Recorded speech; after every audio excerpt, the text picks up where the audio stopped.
ओम सहना भवतु सहनौ भुनक्तु सह वीर्यं करवावहै तेजस्विनावधीतमस्तु मा विद्विषावहै। ओम शांति शांति शांति।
सर्ववेदांत सिद्धांत गोचरं तमगोचरं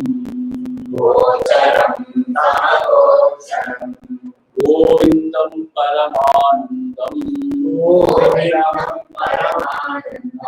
सद्गुरुं प्रणतोऽस्म्यहम्।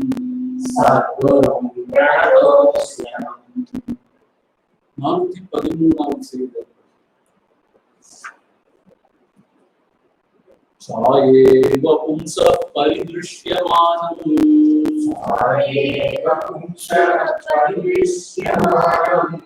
ஆபாசரூபேண பலானுபூத்யா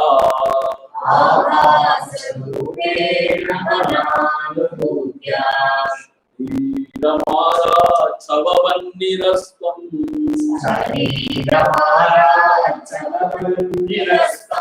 புனர்ன சந்தத்த இதம் மகாத்மா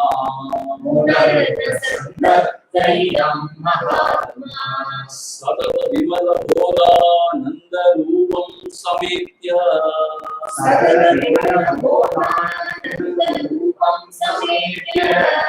त्यज जडमल रूपा रूपोपाधिमेतं सुदूरे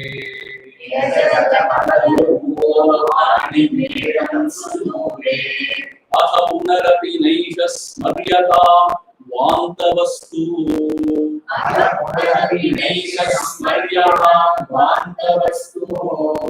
स्मरण विषयभूतं कल्पते कुत्सनाय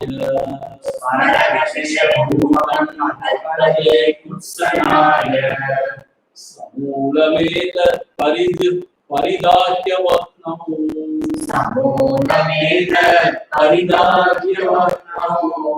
सदात्मनि ब्रह्मणि निर्विकल्पे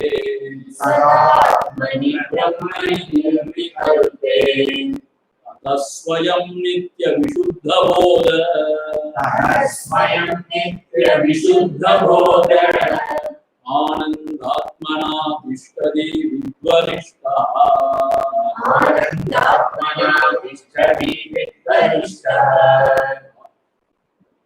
आरब्ध सूत्र घटितं शरीरं प्रयातु वा तिष्ठतु घोरिपस्फट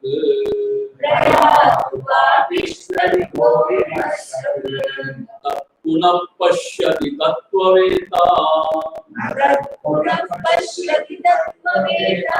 आनन्दात्मनि ब्रह्मणि लीनवृत्तिः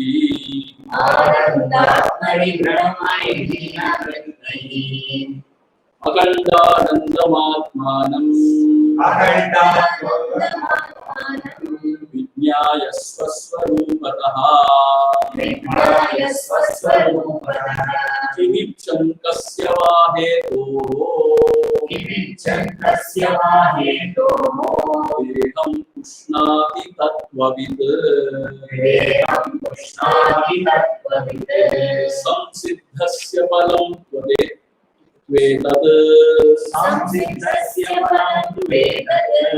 जीवन्मुक्तस्य योगिनः बहिरन्तः सदानन्द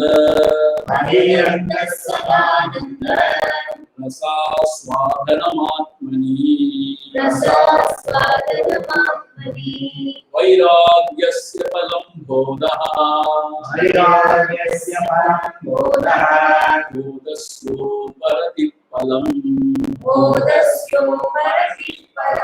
स्वानन्दानुभवात् शान्तिः येषैवोपरते फलम् यद्युत्तरोत्तराभावः पूर्वन्तु निष्फलम् निवृत्तिः परमा तृप्तिः आनन्दोऽनुपमस्वतः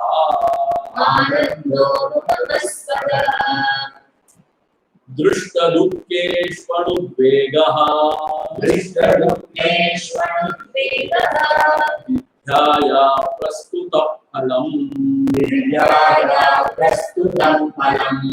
यत्कृतं भ्रान्तिवेलायां नानाकर्मजुगुप्सितम् पश्चान्नरो विवेकेन तत्कथं कर्तुमर्हति ஆக நேற்றைய தினம் பார்த்தோம் ஒரு ஜீவன் முக்தன் இதயத்திலேயே எப்பொழுதும் பொருந்தி இருக்கக்கூடிய அடைய வேண்டிய அதாவது வாழ்க்கையின் பயனை அடைந்து விட்டவர் சம்சித்தஸ்யான்னு சொன்னாங்க. அப்படிப்பட்டவன் அவன் என்ன செய்யறான் அப்படின்னு கேட்டா, இந்த பிரபஞ்சம் அனைத்தையும் ஆத்மா பிரம்மஸ்வரூபின் இந்த வகையிலே போட்டு சாம்பலாக்கி ஆக்கிவிட்டு எப்பொழுதும் நித்திய விசுத்த போது ஆனந்தாத்மனாக எப்பொழுதும் ஆனந்தத்திலேயே கிடைத்திருக்கிறான். அப்படிப்பட்ட ஒரு நிலையிலே அவர் இருக்கிறார். அப்படிப்பட்டவனுக்கு இந்த சரீரம் விழுந்தாலும் அது மாட்டுடைய கழுத்தையே தொங்குகின்ற மாலை இருக்கு. இந்த மாட்டிற்கு அந்த மாலை இருந்தாலும் தான் கீழே விழுந்தார். அது போல அவன் கவலைப்படுவான். அது போல அவனுக்கு வந்து உடல் சம்பந்தமான விஷயம் அதிலே அவனுடைய கருத்து செல்வதில்லை. ஆக என்ன சொல்றாருன்னா, அந்த அகண்ட ஆனந்தாத்மனா ஆத்மான வித்யாய ஸ்வஸ்வரூபம் தன்னுடைய ஸ்வரூபத்திலேயே அந்த பிரம்மஸ்வரூபத்தை உணர்ந்தவன் எதற்காக எதனை வேண்டி இந்த சரீரத்தை போஷிப்பான். ஏன்னா அவனுக்கு சரீரம் ஒன்றுமே கிடையாது, அதற்கு போஷணம் பண்ண மாட்டான். ரொம்ப தீர்க்கமா சொல்லிட்டாரு. சொன்ன பிறகு அவன் எப்படி இருப்பான் அப்படின்னு கேட்டா, பகிரந்தா உள்ளும் புறம் எப்பொழுதும் சதா ஆனந்தம், ஆனந்த ரசா ஆஸ்வாதனம் ஆத்மனி. இந்த ஆனந்தத்தை எப்பொழுதும் அனுபவிப்பவனாகவே அவன் வாழ்ந்து கொண்டிருக்கிறான். உள்ளும் புறமும் எப்பொழுதும் ஆனந்தத்தை அனுபவித்துக் கொண்டிருக்கிறான். அதுதான் அவன் வாழ்க்கையில் கண்ட பலன். இந்த ஜீவன் முக்தனா இருக்கிறவன் இவ்வளவு சாதனை பண்ணி பலன் என்ன? எப்பொழுதும் சதா ஆனந்தத்தில் தெரிவித்துக் கொண்டிருக்கிறான். அது மட்டுமல்ல, எவ்வளவு பெரிய துன்பம் வந்தாலும் அவனை அது சஞ்சரித்தார், அவன் நிலை விளைய செய்யார். அப்படிப்பட்ட ஒரு நிலையிலே இருக்கின்றான். இதெல்லாம் பார்க்கணும். வைராகிய பலம் போதகா, போதஸ்ய உபரதி பலம். வைராகியத்தோட பலன் என்ன? போதகா, அந்த ஆன்மீக மொழி. அதனுடைய பலன் என்ன? உபரதி, எப்பொழுதும் ஆன்மாவிலேயே கிடைத்தது. இந்த பகிர்முகமாக உலகத்தில் அடையாமல் ஆன்மாவிலேயே கிடைக்கும். அதனுடைய பலன் என்ன? ஸ்வானந்தானுபவா சாந்தி. ஆக எப்பொழுதும் அந்த ஸ்வானந்த ஆனந்தத்தை அனுபவித்துக் கொண்டு பரமசாந்தி அந்த நிலையில இருக்கும். சொல்ல சொன்னார், பின்னாடி சொன்ன அந்த விஷயங்கள் நடக்காட்டி முன்னாடி செய்த அந்த சாதனைகள் தான் பயனற்று போகும். ஆகவே அந்த பரமாம் சாந்தியை அனுபவிக்கவே வேண்டும். இந்த பிறகு எடுத்து பயன் தான் நிவர்த்தி பரமா திருப்தி ஆனந்த அனுபவமாக என்ன கடைசி அவனுக்கு கிடைக்குது? நிவர்த்தி, total cessation of all thoughts. நினைப்புக்கு எதுவுமே அற்றவனாக இருக்கிறான். பரமா திருப்தி, அப்படி ஒரு மன நிறைவு, திருப்தி, பூர்ணம், அந்த ஒரு நிறைவான ஒரு உணர்வு. அனுபவமாக ஆனந்தம், ஒப்புயர்வற்ற ஆனந்த நிலை. இதுதான் சுதா இயற்கையாகவே அவனுக்கு வாய்த்திருக்கிறது என்றெல்லாம் பார்க்க. இப்போ நீங்க 422 திரும்ப படிப்போம், அதுக்கப்புறம் நம்ம எழுதுவோம். அதுக்கு முன்னாடி என்ன சொல்றாருன்னா, அப்படிப்பட்டவன் அந்த அஞ்ஞான சமயத்தில் செய்த அந்த அகங்கார ரீதியாக செய்த காரியங்கள்லாம் மீண்டும் செய்வானா? செய்யவே மாட்டான். விவேகம் பூர்ணமா இருக்கிறதுனால, அகங்காரமே இல்லாததுனால அவன் ஒரு காலம் அந்த ஈரத்தனமான செயல்களில் ஈடுபட மாட்டான். அவன் பரிசுத்தனாக பரம பவித்திரனாக எப்பொழுதும் வாழ்ந்து கொண்டிருப்பான் என்பதாக இதுவரைக்கும் இருப்பான். பஷ்டானரா விவேகம் கதம் கருத்து மரணி சொன்னாரே, அதுவரை பார்ப்போம். இன்னைக்கு திருப்பி பார்ப்போம். 422 வித்யாபலம் ஸ்யாதசதோ நிவృత్తిஹி, வித்யாபலம் ஸ்யாதசதோ நிவృత్తిஹி, பிரவృత్తిரஜ்ஞானபலம் ததீக்ஷிதம், பிரவృత్తిரஜ்ஞானபலம் ததீக்ஷிதம், தஜ்ஞாத்யயோயன் மிருகதிஷ்ணிகாதௌ, தஜ்ஞாத்யயோயன் மிருகதிஷ்ணிகாதௌ, நோசேத்விதாம் திருஷ்டபலம் கிமஸ்மாத், நோசேத்விதாம் திருஷ்டபலம் கிமஸ்மாத். வித்யாபலம் ஸ்யாத் அசதோ நிவృత్తిஹி. வித்யான்னு சொன்னா இந்த ஆத்ம வித்யா. இதனுடைய பலன் என்ன? அசத்தோ நிவృత్తి. அசத் என்று சொன்னா பொய்மை, அதிலிருந்து விலகி. எது பொய்மை? நம்ம காணுகின்ற இந்த உலக காட்சிகள் எல்லாம் பொய்மை, உணரப்படும் இந்த உணர்வுகள் எல்லாம் பொய்தான். இதிலிருந்து விலகி இருக்கிறது. இதுதான் ஆத்ம வித்யாவுடைய பயன். அவனுக்கு இது ஒன்னா சத்தியம். ஆகவே அதிலேயே நம்பித்திருப்பதுதான் ஆனந்தம். இதெல்லாம் அசத்தியம், அசுகம் தெரியறதுனால உண்மையிலேயே அவன் ஞானம் தான் எப்படி இருக்கணும்? அவன் எப்பொழுதும் ஆன்மாவிலேயே பொருந்தும். அப்படி இல்லாம பகிர்வுலகமாவே அவன் தெரிஞ்சுக்கிட்டான், அஞ்ஞானம் தான் இருக்கான். அதான் இங்க சொல்ற பிரவృత్తిஹி அஞ்ஞான பலம். பிரவృత్తిஹினா இந்த உலகத்துல ஏதோ இருக்கு, அது சத்தியம் நினைச்சுக்கொண்டு அதுல ஏதோ ஆனந்தம் இருக்குன்னு அதையே தொடர்ந்து கொண்டு இருந்தாங்கன்னா அது அஞ்ஞானம் தான். அதுதான் அஞ்ஞானத்துடைய பலன். இதைத்தான் உலகத்துல காணணும். ததீக்ஷிதம், இதுதான் காணப்படுகிறது. அப்படின்னு சொல்லிட்டு ஒரு உதாரணம் சொல்றேன். இது சரியா நம்ம பிரிச்சு படிக்க தெரியணும், அப்பதான் இது சரியா புரிஞ்சுக்கணும். என்ன சொல்றாருன்னா, தத் ஜிஞா, ஜிஞாங்கிற வார்த்தை அதுக்கு அறிவுள்ளவன். ஜிஞான்னு அர்த்தம்னா அந்த அந்த விழிப்புணர்வு உடையவன். ஜிஞாங்கிற ஜிஞாங்கிற வார்த்தை. அதே மாதிரி அஜ்ஞயோகோ, அஜ்ஞா அப்படின்னு அறியாமையில் இருக்கும். இவர்கள் இரண்டு பேருக்கும் உள்ள வித்தியாசம் என்னன்னு கேட்டா, மிருகதிருஷ்டி காதல். ஒரு காணல் நீரை கண்டா இந்த அறிவாளி என்ன செய்வான்? அது பொய் என்று நினைத்து விட்டு அதனை தொடர மாட்டான், அவன் பேசாமல். ஆனா அஞ்ஞானி என்ன செய்வான்? காணல் நீர் என்று தெரிந்தாலும் அதில் ஏதாவது இருக்கலாம் என்பதாக அவன் அதிலே பிரவர்த்திப்பான். இதுதான் இவர்கள் இருவருக்கும் உள்ள வித்தியாசம். காணல் நீர்னா என்னன்னு தெளிவாக வந்துட்டான்னா அது பக்கமே போக மாட்டாங்க. அது பொய்யா தண்ணீர் மாதிரி தெரிஞ்சு தண்ணீரே கிடையாது. ஒரு சொட்டு தண்ணீர் கூட கிடையாது. தாகத்தை தனித்து கொள்ளவே முடியாதுன்னு தெரிய முடியும். வீணாக அவன் அலைய மாட்டான். ஆக எங்கே உண்மையிலேயே அந்த ஆனந்தம் இருக்கு, இதயத்துலதான் இருந்ததுனால அதிலேயே மூழ்கி இருக்கும். அவன் ஜியா அறிவுள்ளவன், பிரஜை, அதாவது அந்த அந்த உண்மையான அந்த விவேகம் உடைய. அஜ்ஞானி என்ன செய்வான்? காணொலியில் தெரிந்தா கூட, அது கேள்விப்பட்டிருந்தா கூட, இன்னும் அஜ்ஞானம் இருக்கிறதுனால ஒருவேளை தண்ணி இருக்குமோ ஒரு சந்தேகம். அதனால அவன் அதை தொடர்ந்து கொண்டே இருப்பான். பிரவருத்தின்னு அதான் பிரவருத்தி. அதுதான் இந்த இருவருக்கும் உள்ள வித்தியாசம். என்ன சொல்றாங்கன்னா, நோச்சே அப்படி வித்தியாசம் இல்லைன்னு சொன்னா திருஷ்ட பலம் கிமஸ்மார், இவர்களுக்கு கண்ட பலன் தான் என்ன? இந்த ஞானத்தினால் கண்ட பலன் தான் என்ன? இந்த வித்தியாசம் இருக்கணும் இல்லையா? அப்படி வித்தியாசமே இல்லைன்னு சொன்னா அப்படி ஞானிக்கு அஞ்ஞானிக்கு என்ன வித்தியாசம்? இவங்க செஞ்ச காலம் என்ன பலன் அப்படின்னு கேட்கிறாரு. ஆகவே ஒருவன் ஞானின்னு சொன்னா அவன் இந்த உலக விஷயங்களை நாடி ஓடிக்கொண்டிருக்க கூடாது. ஆத்மாவிலே ரமித்துக் கொண்டிருக்கணும். அதான் அவன் உண்மையிலே ஞானிகளுக்கு அடையாளம். அப்படி இல்லாம உலக சுகங்களிலே அவன் அலைந்து கொண்டிருந்தாங்க, அவன் இன்னும் அஞ்ஞானத்தான் இருக்கான். ஆனால் நீர் தெரிஞ்ச பிறகும் அதுல பிரவருத்தி இருந்துச்சுன்னா என்ன விளங்கலே இருக்கும். ஆனால் நீர் விளங்கல, சும்மா வாய் வார்த்தையே ஒரு காதுல ஒரு வார்த்தை கேட்கிறது, அதோட அர்த்தம் புரியல. இதுதான் இவர்களுக்குடைய வித்தியாசம். ஆகவே நிவர்த்தி பிரவருத்தி. ஆனால் பெரிய பெரிய ஞானிகள் சில பேர் இந்த லோக கல்யாணத்துக்காக செயல்பட்டு அவங்களுடைய கதை வேற. தங்களுடைய ஆசையை பூர்த்தியெல்லாம் மட்டும் செய்யலாம்.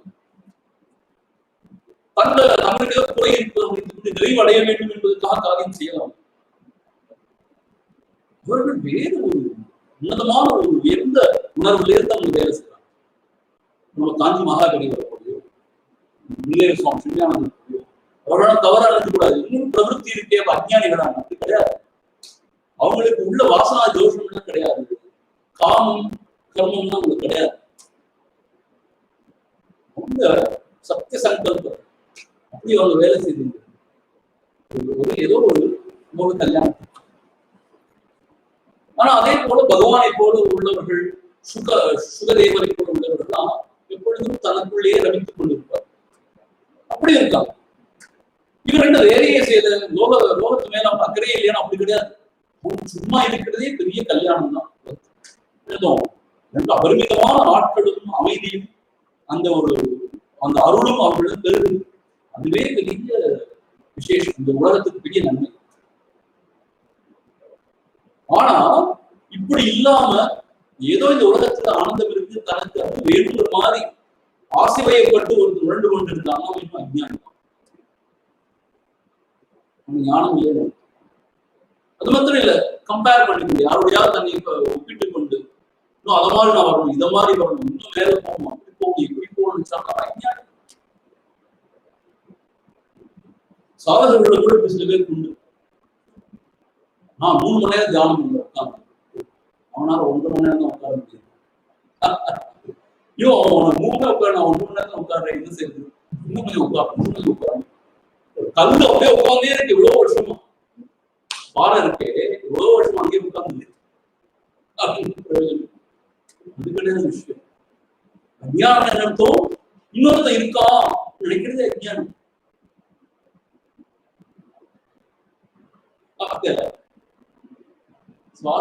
தான் பிரவருத்தி. எதுக்கும் சாதனை பண்றான், இங்க உள்ளவர்களே நான் தான் இப்போ ரொம்ப உத்தமமான சாதகனா இருக்கணும் பாருங்க. இப்ப என்ன அர்த்தம் ஆயிடுது? அஞ்ஞானம் தான். அந்த மாதிரி பிரவருத்தி அஞ்ஞானம் தான்.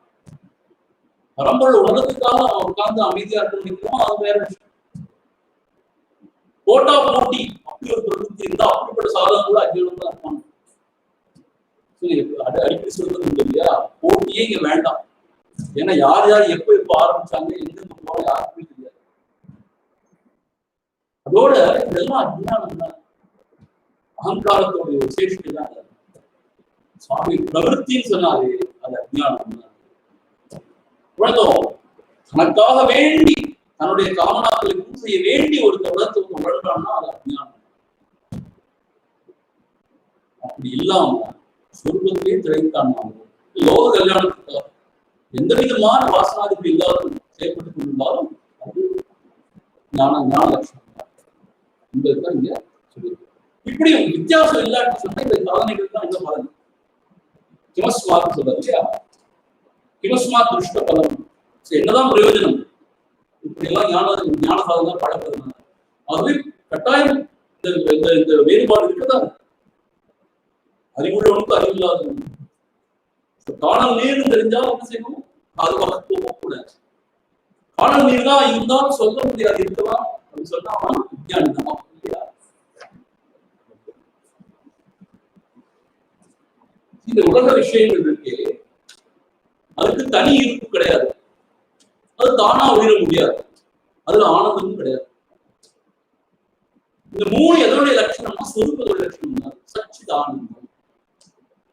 இருப்புன்னு சொன்னா அது நம்முடைய இருப்பு தான், அது ஒண்ணுதான் இருப்பு, இருப்பு மாத்திரமாக இருக்கும்.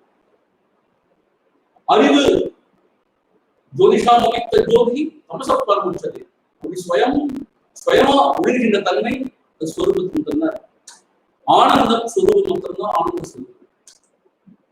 ஆக இந்த விஷயங்கள்ல அதுக்கு இருப்போ, அதுக்கு ஒழிதலோ, தானே ஒழிதலோ, தானே அறிதலோ அல்லது ஆனந்தமும் கிடையாது.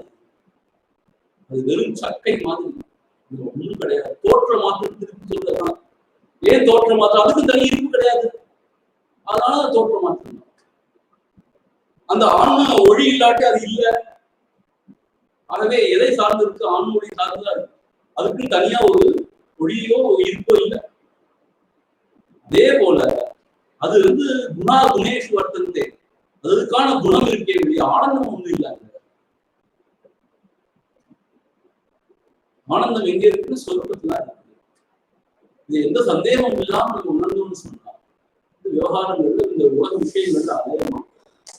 ஆனா வாசனாதிகள் என்ன சொல்லிட்டே இருக்கு, உள்ள இருந்து உலகத்துல இன்னும் ஆனந்தம் இருக்கு இருக்கு இருக்கு ஒரு மயக்கத்தை கொடுத்துட்டே இருக்கிறதா அது விஷயம். இது வாசனைகள் தான். சரி, எவ்வளவுதான் அறிவாளியா இருந்தாலும் இந்த வாசனாதிகள் இருக்கிற வரைக்கும் இந்த பொருள் முன்னாடி வந்த உடனே ஒரு கலக்கம், ஒரு சலனம் உண்டாது மனசு. அந்த மனசு ஆர்ப்பரிக்கும், அதை நோக்கி பாயும். ஏன்? அந்த வாசனாதிகள் இருக்கிற வாசனாதிகள் இருக்கிறதால அது பாயும். புளியோதருடைய வாசனை, புளியோதருடைய வாசனை நல்ல அருமையான புளியோதர். புளியோதர் நினைச்சாலே நாக்கு எச்சுடு. ஏன்? இவனுக்கு அந்த வாசனை இருக்கு. அதுல ஒரு பிரெஞ்சுக்காரன் இல்ல ஒரு ஜெர்மன், அவனுக்கு புளியோதர வாசனை சொல்லுவான். What is this? பயங்கர ஓடரா இருக்கு, ஹெவி ஓடரா இருக்கு, ஸ்டிங்கிங் அப்படின்னு பாட்டில் வச்சாலும் இல்ல. ஏன்? அவனுக்கு அந்த வாசனைகள் இல்லை அவனுக்கு. சோ புளியோதரை இல்லவே இல்லை. அந்த இன்பம் நாம் நினைக்கிறதோ துன்பம் நினைக்கிறதோ நம்முடைய வாசனாதிகள் தான் நம்ம மகாத்மா சொல்லியிருக்காங்க. இதே நம்ம எக்ஸ்டெண்ட் பண்ணிக்கலாம் எல்லா போகத்துக்கும். ஆனா அவ்வளவு ஈஸி இல்லை. நினைப்போம் இதெல்லாம் சரி சுவாமி படம், உங்களுக்கு தெரியாது சில போகங்கள்லாம் அற்புதமானது, ஆனந்தமானது, அந்த மாதிரி கிடையாது. எவ்வளவு விவரிச்சாலும் நல்ல புத்தியுடைய நல்லா சிந்திச்சான்னு சொன்னா என்னன்னு கேட்டா அதுக்கு தனி இருப்பு கிடையாது, அதுக்கு தனியே ஒழுங்குதல் கிடையாது. ஆகவே அதுக்கு ஒன்றும் கிடையாது. சொர்க்கத்துடைய ஆனந்தத்தான் நம்ம அனுபவிக்கும். வாசனாதிகள் தான் இருக்கிறதுனால இது ஒரு மயக்கம் இருக்க வேண்டிய சொர்க்கத்துடைய ஆனந்தத்தான் அனுபவிக்கும். இப்படி உணர்ந்தவன் உலக விவகாரங்கள் ஓடுவானா? ஓட மாட்டான். இது வாய் வார்த்தை அப்படின்னு ஒரு அறிவெல்லாம் இருக்கக்கூடிய அனுபவமா இருக்கேன்னு சொன்னா ஓடுவான். திருப்பி வாசனாதிகள் ஓடதான் ஓடும். இதுதான் இங்க ரெண்டு பேருக்கு உள்ள வித்தியாசம். இன்னொரு விஷயம் நான் சொல்றேன், இந்த வேதாந்தத்தை படிக்கிறதோ இதை விளங்கிக் கொள்வதோ இது பிரமாணமா எடுத்து சொல்றதோ வேற விஷயம். ஆனா அந்த அனுபவத்துல ஊன்றி இருக்கிறது வேற விஷயம். சில பண்டிதர்கள்லாம் பார்க்கணும், நல்லா இதை எடுத்து வியாக்கியானம் தான் பண்ணுவாங்க. ஆனா சாதாரண வாழ்க்கையில பார்த்தா ரொம்ப ரொம்ப பாவமா இருக்கும். ரொம்ப காமுகர்களா கூட இருக்கலாம், ரொம்ப பேராசை கொண்டவர்களா கூட இருக்கலாம். ஏன் அப்படின்னு கேட்டா, இன்னும் இந்த ஞானம் வந்து அவங்களுக்குள்ள போய் அது பிரஞானமா விஞ்ஞானமாக. அதனால இட்ஸ் நாட் தட் ஈஸி. இந்த வேதாந்தம் தெரிஞ்சா மாத்திரம் சரி வந்து எதுவும் எல்லாம் சரி வந்து இது உள்ள போய் அது விழிப்புணர்வா வந்து அதுல துளைக்கணும். அதான் இன்னொரு விஷயம், அதுல துளைக்கணும். ஆத்மா ராமனாக இருந்தாதான் இதெல்லாம் சரி, அதுவரைக்கும் இதெல்லாம் சரி கிடையாது. ரொம்ப கிளியரா சொல்லிட்டேன். அஜ்ஞான ஹிருதய கிரந்தேஹே விநாசோ யத்யசேஷதः அனிச்சோ விஷயக்கின்னோ பிரவృత్తే காரணம் ஸ்வதः அஜ்ஞான ஹிருதய கிரந்தேஹே விநாசோ யத்யசேஷதः அனிச்சோ விஷயக்கின்னோ பிரவృత్తే காரணம் ஸ்வதः அஜ்ஞான ஹிருதய கிரந்தே. ஹிருதயம்னு சொன்னா நம்முடைய இதயத்துல ஒரு கிரந்தி, ஒரு முடிச்சு, அஜ்ஞானத்தோட முடிச்சு. அது என்ன அப்படின்னு கேட்டா, சடவுடல் நான் என்னாது சச்சித்து முடியாது உடலளவா நான் உதிக்கும் இடையில் இது. இதுக்கு பேர் சச்சட கிரந்தி பந்து அப்படின்னு சொல்ற, பந்தம் சொல்ற. ஏதோ சடவுடல் நான் சொல்லாது, சச்சித்து உதியாது. சச்சித்துன்னு அந்த ஆனந்த ஸ்வரூபமா இருக்கிற அந்த ஸ்வரூபம் உதியாது, ஒடுங்காது. ஆனா இது ரெண்டோடைய ஒரு கலவையா ஒண்ணு உதித்து ஒடுங்கு. நான் சொல்லிக்கணும். அதுக்கு பேர் தான் கிரந்தின்னு பேர், ஹிருதய கிரந்தி. ஒரு முடிச்சு விழுந்துருச்சு. என்னது? The unholy wedding between the matter and the spirit. ஒரு குழப்பம், ஏதோ ஒரு குழப்பம். என்ன? இந்த ஜட சம்பந்தமான விஷயமும் சைத்தன்ய சம்பந்தமான விஷயம் ஒரு கலவை மாதிரி இருக்கு. இப்ப என்ன செய்யணும் தியானத்துல? ஜட சம்பந்தமான விஷயத்தெல்லாம் நீக்கிட்டு சைத்தன்ய சம்பந்தமான விஷயத்திலேயே கவனம் செய்யணும். அதுதான் தியானம். ஜட சம்பந்தமான உடல் மன புத்தியை எல்லாம் விளக்கிட்டு சைத்தன்ய சம்பந்தமான ஆத்மாவையே நாடு. அப்படி நாடிட்டே இருந்து அதுவாகவே இருந்துடும் சொன்னா இந்த ஜட சம்பந்தமான உலகம் எல்லாம் சூரியனை கண்ட பனி போல இல்லாம போகும். அதெல்லாம் எப்பயுமே இல்லவே இல்லைன்னு தெரியும். சைத்தன்ய வஸ்துவாகிய அந்த ஸ்வரூபம் தான் இருக்குன்னு தெரியும். இப்படி தெரிய வரும்போது அதுதான் ஹிருதய கிரந்தி வந்து விநாசகாய அசேஷதா. ஆனா இந்த ஹிருதய கிரந்தி அழிஞ்சு வாசனை ஓய்ந்தவனுக்கு எல்லாம் முன்னாடி வந்து எவ்வளவுதான் நடனம் ஆடினாலும் அதனால சித்த சலனம் கிடையாது. யார் இதை மெஷர் பண்றது? யார் இதுக்கு அத்தாட்சின்னு கேட்டா அவன் தான் அத்தாட்சி. வேற யாரும் இந்த அத்தாட்சி சொல்ல முடியாது. அதுதான் வைராக்கியத்தோட அவதி, எல்லை. போதசிய பரமாவதி. போதம்னு சொன்னது ஞானம். ஞானத்தோட எல்லை என்ன? அந்த ஆன்ம ஞானத்தோட எல்லை என்ன? அகம்பாவகா உதய அபாவகா.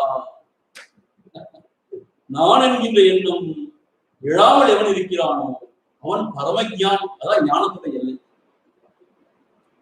என்ன அழகா சொல்ல, அகம்பாவகா உதய அபாவா. அது உதயமே ஆக மாட்டேங்குது, எழவே மாட்டேங்குது. அகங்கிற ஒரு எண்ணத்தை எழ மாட்டேங்குது. நான் அப்படிங்கிற உணர்வே இல்லாதவன், எழாதவன். அது ஞானத்துடையது. தான் பகவான் திரும்ப திரும்ப சொல்றாரு. அந்த அகங்கிறது எழவே கூடாது, அழிஞ்சு போயிடும். அதுதான் ஞானத்துடைய எல்லை. சோ வைராகியத்துடைய எல்லை என்ன? எந்த போகிய வஸ்து இருந்தாலும் அவனோட மனதில் எந்த சலனமும் இல்லை. நிறுத்தம். அவனுக்கு வந்து வாசனை அனுதையா, வாசனையானது இல்லாம இருக்கிறதுனால அந்த ஆசையானது எழமாட்டது. போதம் அந்த ஆத்ம வித்யாவுடைய எல்லை என்னன்னு கேட்டா அகம் நான் என்ற எண்ணமே எழாம இருக்கும். யோசிச்சு பதற ஆனந்தம் நான் எண்ணமே அற்று இருக்கும். தனக்கு அந்நியமாகவும் எதையுமே பார்ப்பதில்லை.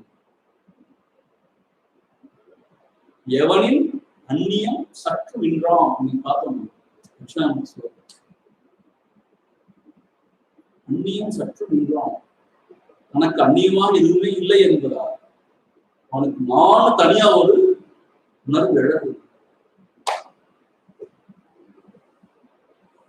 வெளிவழி தீனி மண்பல உயிராய் விரிவுரு பூத பௌதிகங்கள் வெளியொழி உன்னை அன்றி இங்கென்னின் வேறு யானாருடன் விமலா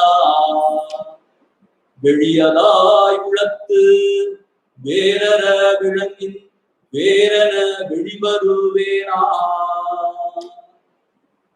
வெளியதாய் உளத்து வேரற விளங்கின் வேரன வெளிவருவேனா வெளிவராய் அருணா சலவன் தலையில் விரிமலர் பதத்தினை வைத்தே. எப்படி சொல்றாரு பாருங்க. இங்க வேறொரு பொருள் இல்லாம அந்த வெட்ட வெளியாக நான் இதயத்துல துளங்கும் பொழுது வேறாக ஒன்று முளைத்து எழும்புதே. அது எது? அது என்னது? அவன் நான் சொல்லி ஒன்று முளைத்து எழும்புதே. அது எவ்வளவு ஒரு அஞ்ஞானம். அவனுடைய தலையிலே உன்னுடைய விரிமல பதத்தினை வைத்து அழுத்தி அவனை நாசமாக்கி அழித்து நீ வெளிவருவாயாக. அருணாச்சல வெளிவராய் அருணாச்சல அவன் தலையில் விரிமலர் பதத்தினை வைத்து. ஆக இந்த அறங்கிறது உதியாம இருக்கிறது. நான் உதியாதுள்ள நிலை தாமதுவாம் உள்ள நிலைன்னு சொல்றாங்க. நான் உதியாதுள்ள நிலைன்னு சொல்ற. நான்கு ஒரு எண்ணம் இல்லாத நிலை. அதுதான் போதசிய பரமாவதி, அந்த ஞானத்தினுடைய எல்லை. லீன வித்தேகே உற்பத்தி மரியாதா உபரதேசா. உபரதியோட எல்லை என்ன? உபரதி என்னத்தோம் வெளி விஷயங்களை விட்டு உள்ளேயே ஆழ்றது, அது நம்பிக்கிறது. உபரதி அதனுடைய எல்லை என்னன்னு கேட்டா லீன வித்தேகே அனுற்பத்தி. விருத்திகின எண்ணங்கள் லீன ஒடுங்கி விட்டது, அனுற்பத்தி மீண்டும் எழமாட்டேங்குது. ஒண்ணுதான் அகம்பாவம் எழமாட்டேங்குது சொன்னார். இப்ப என்ன சொன்னார்? வேற எந்த நினைப்புக்கும் எழமாட்டேங்குது. அமே எழாட்டில் எதுவும் எழாதுதான். திருப்பி அதை எடுத்து சொல்லியிருக்காரு. உபரத்தின் அர்த்தம் தனக்கு அந்நியமா ஒரு பொருளையை அவன் காணான். லீன விருத்தி, அந்த விருத்தியெல்லாம் லீனம் அடைஞ்சிருச்சு, ஆத்மா நிலையிலேயே ஒடுங்கிடுச்சு. அனுற்பத்தி மீண்டும் எழவில்லை. மரியாதைன்னா இதுதான் எல்லை. இதனுடைய எல்லை உபரதேகி உபரதேசுதா. உபரதி என்பதனுடைய எல்லை என்னன்னு கேட்டார், அந்த எண்ணங்கள் எல்லாம் ஓய்ந்த பிறகு மீண்டும் எழாது இருக்கும். ஆகவே பகவான் சொன்னதான் சொல்றாரு அந்த ஆதிசங்கர் திரும்ப திரும்ப. எண்ணங்களே முளைத்தெழும்பாத நிலை.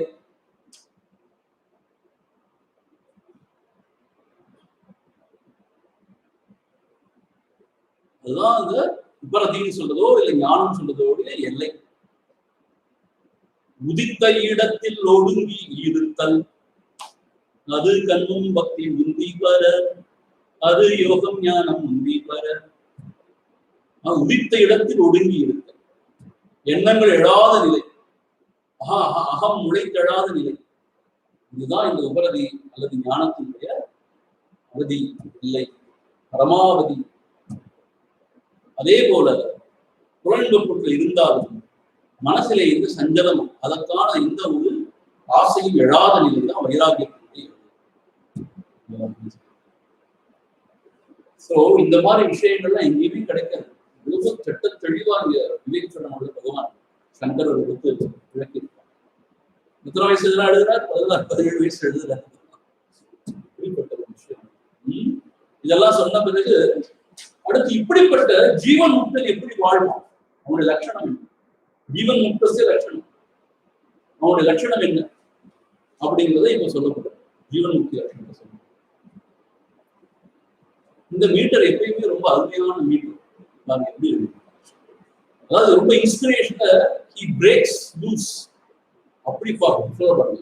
பிரம்மாகாரதயா சதா ஸ்திததயா ब्रह्माकारतया सदा स्थिततया निर्मुक्तवाक्यात्तदीः अन्यावेदित भोग्य भोगकलना भोग्य भोगकलना निद्रादुवद्भालवत् निर्भावद्भालवत् स्वप्नालोकित लोकवज्जगदिदम् पश्यन् क्वचित् लब्धदीः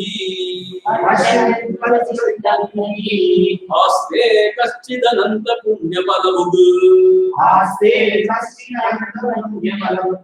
धन्यः समान्यो भुवि ब्रह्माकारतया सदा स्थिततया निर्मुक्तबाह्यात्तदीः अन्यावेदित भोग्य भोगकलनो निद्रालुवद्भालवत् स्वप्नालोकित लोकवज्जगदिदम् पश्यन् क्वचित् लब्धदीः आस्ते कश्चिदनन्त पुण्यफलभुग् धन्यः समान्यो भुवि ब्रह्माकारतया सदा स्थिततया ब्रह्माकारतया அந்த பிரம்மஸ்வரூபமாகவே சதா எப்பொழுதும் ஸ்திததயா ஸ்திததயா அதிலேயே ஊன்றி அதுவாகவே இருப்பதால் அந்த பிரம்மமாகவே எப்பொழுதும் தெளித்து இருப்பதால் நிர்முக்த பாக்கியார்த்த தீகி அவருடைய தீகி புத்தி எப்படி இருக்கு நிர்முக்த பாக்கியார்த்த வெளிவிடயங்கள் நிர்முக்த அதிலிருந்து பூர்ணமான விடுதலை அடைந்திருக்கிறது. உடல் உலகங்கள்லாம் இல்ல அப்படிங்கிற ஒரு தெளிவு இருக்கு. நிர்முக்த பாக்கியார்த்த தீகி அவருடைய புத்தி எப்படி இருக்கு நிர்முக்த முக்தி அடைஞ்சிருக்கு. எதுல இருக்கு பாக்கியார்த்த தீகி பாக்கியார்த்த வெளிவிடயங்கள் இருந்து விடுதலை அடைந்த மனதிலராய் அப்படி இருக்கிறவர். அவர் எப்படி இருப்பார் அப்படின்னு கேட்டா அவர் ஜீவன் முக்தர். அவர் எப்படி இருப்பார் ரொம்ப அழகாக சொல்லியிருப்பாங்க. ரொம்ப பியூட்டிஃபுல் எக்ஸ்பிளனேஷன். அந்நிய ஆவேதித போக்ய போக கலனஹா நித்ராலுவத் பாலவது. அந்நியன வேறு யாராவது ஆவேதித போக்ய போக கலனஹா அந்நியர்கள் வேறு யாராவது ஒருவர் அவருக்கு அன்னமோ பானமோ கொடுத்தாங்கன்னு சொன்னா அதை எப்படி அந்த போக்கிய வஸ்துவை எப்படி அவர் அனுபவிப்பார்? நித்ராளுவர் தூக்கத்தில் இருப்பவரை போலவோ பாலவர் ஒரு சிறு குழந்தையை போலவோ அனுபவிப்பார். என்ன அர்த்தம்? சில குழந்தைகள்லாம் சீக்கிரமே தூங்கிடும். 7 மணி 8 மணிக்கு தூங்கிடும். சில குழந்தைகள் தூங்கவே தூங்காது. மிட் நைட் வரைக்கும் கொட்ட அடிச்சு. அப்படி சீக்கிரம் குழந்தை தூக்கிடுச்சுன்னா அம்மா என்ன எழுப்பி என்ன செய்வா? ஐயோ பாலை குடிச்சிட்டு குடிடா தூங்குடா அப்படின்னு சொல்லி எழுப்பிட்டே இருப்பான். சாப்பிட்டு நீ தூங்குடான்னு சொல்லுவோம். அப்போ அந்த குழந்தைக்கு சாப்பாடு ஊட்டும் போது பால் ஊட்டும் போது அந்த குழந்தை சாப்பிடும். இல்ல அந்த பாலை குடிக்கும். குடிச்சிட்டு தூங்கிடும். மறுநாள் காலையில கேட்டா நான் எங்க சாப்பிட்டேன்னு சொல்லுவேன். அப்புறம் என்ன அர்த்தம் கேட்டா அந்த பாலன் தூக்கத்துல என்ன செஞ்சான்? அவன் சாப்பிட்டாலும் அவன் சாப்பிடவே இல்லை. என்ன தோணா ரொம்ப அழகான விசேஷமான ஒரு விளக்கம். இவர் எப்படி இந்த உலக விதானம் அதான் நம்மள கூட அவர் சாப்பாடுறாரு, தண்ணி குடிக்கிறார். என்ன வித்தியாசம்னா எப்படி அந்த குழந்தை தூங்கிட்டு இருக்கும் போது சாப்பிடறோம் அது போலதான் சாப்பிடுறான். ஆனா அவன் சாப்பிடணும். இப்ப என்ன அர்த்தம்? அவனுக்கு அந்த போக புத்தி கிடையாது. ஆனா அவன் சாப்பிட மறுநாள் காலையில கேட்டா அவன் எங்க சாப்பிட்டேங்கிறான்.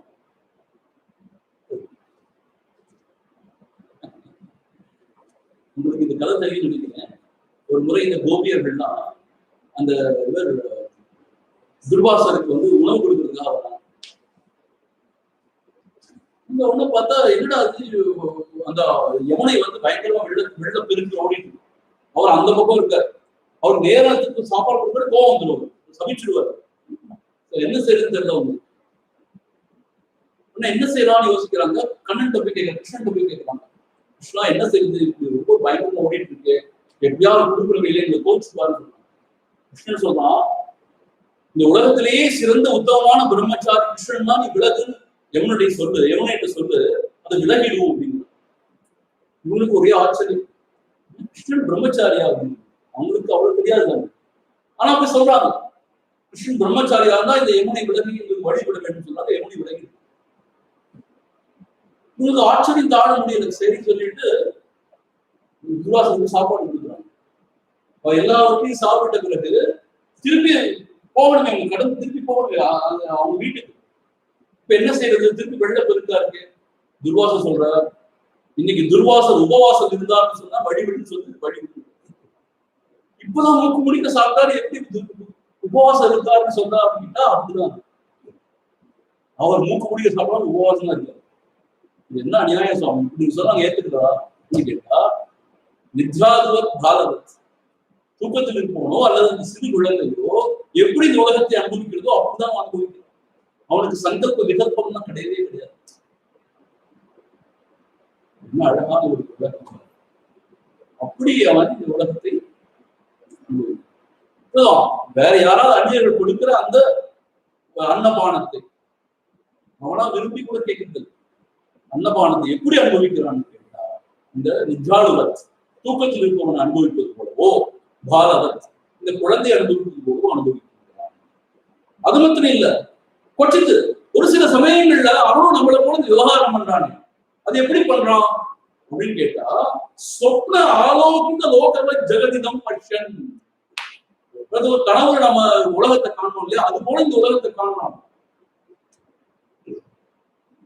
சொப்ன ஆலோகித லோகவன், இந்த சொப்னத்துல நாம காண்ற உலகம் மாதிரி இந்த உலகத்தை கண்டு ஜெகதிதம் பஷ்யன், இந்த உலகத்தை கண்டு அவன் இந்த உலகத்திலே அவன் சஞ்சரிக்கிறான், விவகாரம் பண்ணிக்கிறான். லப்ததீகி, எப்படிப்பட்டவன் லப்ததீகினா அந்த பரம நிலையிலே விழித்து அதை அடைந்தவன், அவன் இப்படிதான் விவகாரம் பண்ணான்.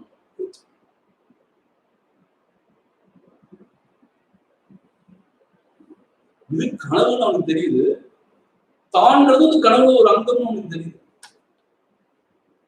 தானதம் இந்த व्यक्तिயும் கனவுல ஒரு அங்கம் தெரியும். அப்படின்னு அர்த்தம் இல்ல, அர்த்தம் இல்ல, இதுக்கு ஒரு பொருள் இல்ல. அதனால அவன் என்ன, அதனால அவனுக்கு எதுலையுமே பந்தம் கிடையாது. அப்படி விவகாரம் பண்ணான். அந்த போகத்தை எப்படி அனுபவிக்கிறான், அந்த குழந்தையை போல தூங்குறவன் போல, யாரோ ஏதாவது கொடுத்தா அதான் சாப்பிடணும். ஆனா அவனுக்கு ஒன்றும் கிடையாது. பகவான் ரொம்ப அருமையா சமைப்பார். உப்பு புளி காரமும் ரொம்ப சரியா அவனுக்கு அளவு தெரியும். ஆனா சாப்பிடும் போது எல்லாத்தையும் ஒன்னா போட்டுதான் அடிச்சு போட்டு சாப்பிடுவான். அவர்கிட்ட கேட்டப்ப எனக்கு ஒரே ரசம் தான் வராது, எனக்கு ஒரே ரசம் தான், ரசம். இதெல்லாம் எவ்வளவு எடுத்து விளக்குனாலும் அது விளங்காத விஷயம். அந்த நிலையில இருக்கிறவங்களுக்கு தான் அது விளக்கமா. என்னன்னு கேட்டா, அந்த பரமானந்த வெள்ளத்திலேயே திளைப்பவர்களுக்கு இதெல்லாம் அர்த்தமே கிடையாது. அப்படிப்பட்ட ஒரு நிலையில் அவங்க இருக்காங்க. ஆக சொப்ன ஆலோகித லோகவ ஜெகதிதம் பட்சன். கொச்சித்து ஒரு சில சமயங்கள்ல விவகாரம் பண்ணும் போது கனவுல காண்ற உலகத்தை கூட இந்த உலகத்தை கண்டு கொண்டு இதிலே விவகாரம். ஆஸ்தே கஷ்டித் அனந்த புண்ணிய பலபுது, அனந்த புண்ணிய பலபுது கஷ்டித். இப்படி எவ்வளோ ஒருத்தன் தான் இருப்பான், ரொம்ப ரேர். கஷ்டித்னா வெரி ரேர். விசேகத்துக்கு ஒரு இருக்கான். எதனால அவனுக்கு இப்படி நிலை உண்டாச்சு, அனந்த புண்ணிய பலபுது, அனந்த கோடி ஜென்மங்கள்ல அவன் செஞ்ச புண்ணிய கர்மத்தோடைய ஒரு பலனாக இப்படி அவன் வாழ்ந்து கொண்டிருக்கிறான். இதை அனுபவித்துக் கொண்டிருக்கிறான், இந்த நிலையை அனுபவித்துக் கொண்டிருக்கிறான். ஆஸ்தேனா அப்படி அவன் இருக்கான், அங்கே அவன் அப்படி நிலை பெற்று அவன் இருக்கின்றான். தன்யஹா சகா, அவன் தான் உண்மையிலேயே தன்யன், பாக்யவான். அது மாத்திரம் இல்ல, மான்யோபுவி, இந்த உலகத்திலே அவன் பூஜிக்கப்படுகின்றான். மான்யோபுவி ஆக எவ்வளவோ காலத்துல எவ்வளவோ ஜென்மங்களா செஞ்ச புண்ணியத்தின் ஒரு பரிபாகமா தான் இந்த உயர்ந்த நிலையை அடைந்திருக்கின்றான். தன்யன் அர்த்தம் செய்ய வேண்டியதெல்லாம் செய்து முடித்தவன், இது செய்யறதுக்கு ஒண்ணும் இல்லை. பாக்யவான். அவனைதான் இந்த உலகம் மணந்து. முக்கியம் ஃபர்ஸ்ட் லைன் தான் முக்கியம். பிரம்மாகாரதையா சதாஸ்திதயா. இந்த பிரம்மமாகவே எப்பொழுதும் அவன் நிலை பெற்று இருக்கின்றான். நிர்முக்த பாக்கியார்த்தம். வெளி உலகம் அப்படிங்கிற அந்த ஐடியா, அந்த எண்ணமே அற்றவனாக அவன் இருக்கின்றான். அப்படி இருந்தான்னா எப்படி அவன் இந்த உலகத்தை நமக்கு பாத்திரம் சாப்பிடுறான், தண்ணீர் குடிக்கிறான், இதெல்லாம் எப்படி செய்யறான்? நித்ராளவர் பாலவத். தூக்கத்துல இருக்கிறவன் எல்லாத்தையும் இந்த பாலவத் அவன் அனுபவிக்கிறது போல அனுபவிக்கிறான். அவன் விவகாரம் பண்றானே, கனவை காண்பவன் கனவை கண்டு கொண்டிருப்பது போல இந்த உலகத்தை கண்டு அவன் இந்த விவகாரம். இப்படி எல்லாரும் இல்லை, எவ்வளோ அரிய ஒரு மகான். அவன் எவ்வளவோ ஜென்மங்களா செஞ்ச புண்ணியத்துடைய ஒரு பதிவாத்மா ஆஸ்தே இப்படி இருந்து கொண்டு இந்த இன்பத்தை அனுபவிக்கின்றான். அவன் தான் தன்யவான். அவன்தான் இந்த உலகம் மனது. அவன்தான் ஜீவன் முக்தன். சரி, அதனாலதான் இந்த ஜீவன் முக்தன் கேட்டா இந்த உடல் இங்கே உயிர்த்திருக்கும் பொழுதே அவன் முக்தன். செத்த பிறகு சிவலோகம் வைகுந்தம் சேர்த்திடலாம் என்று எண்ணி இருப்பார் பித்த மனிதன். அவருடைய பேயுரையாம் என்று பூதேடா சங்கம் பார்த்து இது கிடையாது. இத்தரை நீதினிலே இங்கே இப்பொழுதே முக்தி நிலைத்திட வேண்டின்னு சொல்றோம். இங்கேயே நம்ம இந்த முக்தினை அனுபவிக்கணும். அதுதான் ஜீவன் முக்தின்னு சொல்றோம். சோ ஜீவன் முக்தனா இருந்தாலும் நிர்முக்த பாக்கியார்த்த தீகி, அவனுடைய சிந்தனையில பாக்கியார்த்தம் வெளி உலகம் இல்லாட்டியும் நம்முடைய கண்ணுக்கு, அஞ்ஞானத்தில் இருக்க நம்முடைய கண்ணுக்கு உலகத்தை அனுபவிக்கிறதாவோ, உலகத்துல அவன் விவகாரம் உலகம் இருக்கே,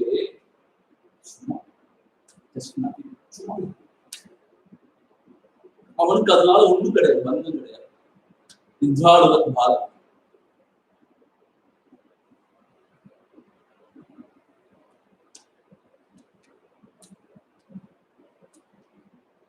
கனவு உலகத்தை காண்பது போல அவன் இந்த உலகத்தை கண்டு கொண்டு அதிலே விவகாரம் பண்ணுகிறான்.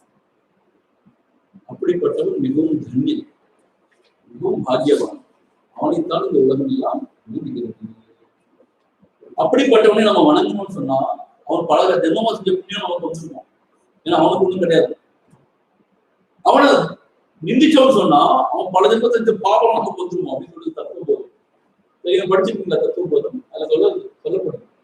அவன் நிந்தனை பண்ணா அவனுக்கு பாவம் கிடையாது, ஆனா அந்த அக்கௌண்ட் இருக்கே அது நமக்கு வந்துருமா.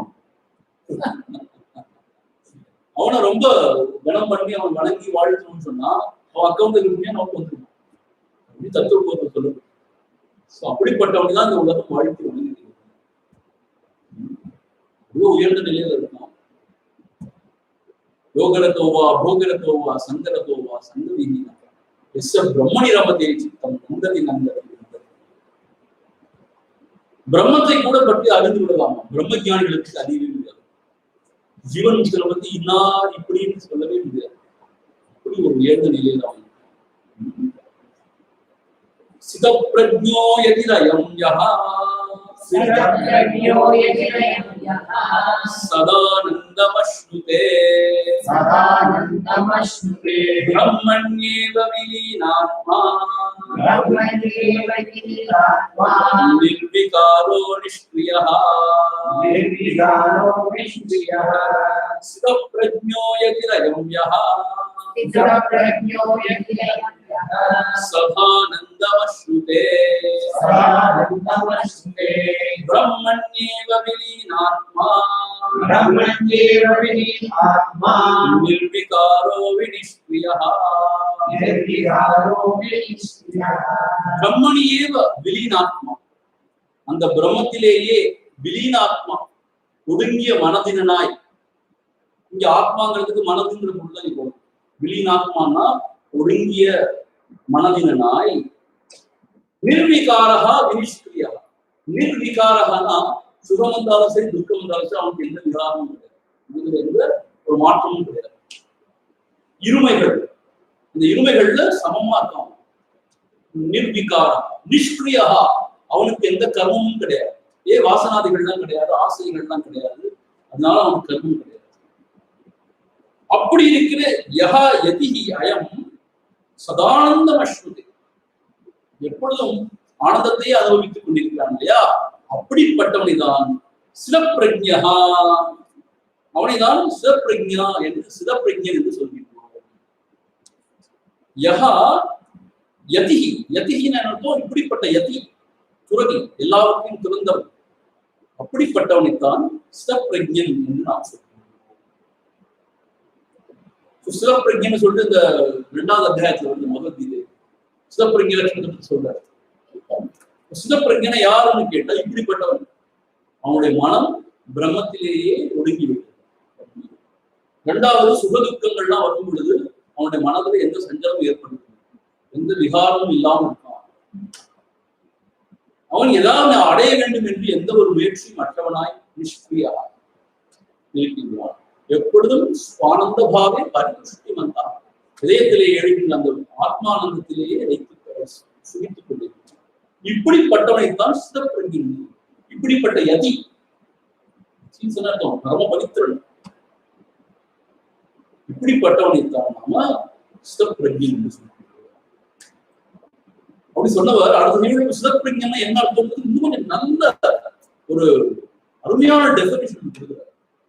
சிதப்பிரஜனா யாரு? இங்க வந்து எப்படி சொல்லலாம், ஒரு அடையாளங்களை வச்சு இப்படிப்பட்டவன் சிதப்பிரஜன் சொல்றாரு.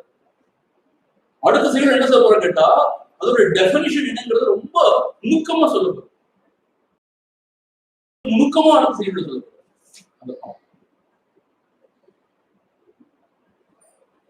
பிரம்மாத்மனோ சோதயோஹோ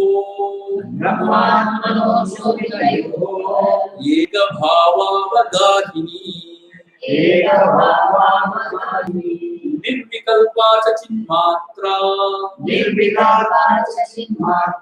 वृत्तिप्रज्ञेति कथ्यते सुस्थिता सौभवेद्यस्य स्थितप्रज्ञस्य उच्यते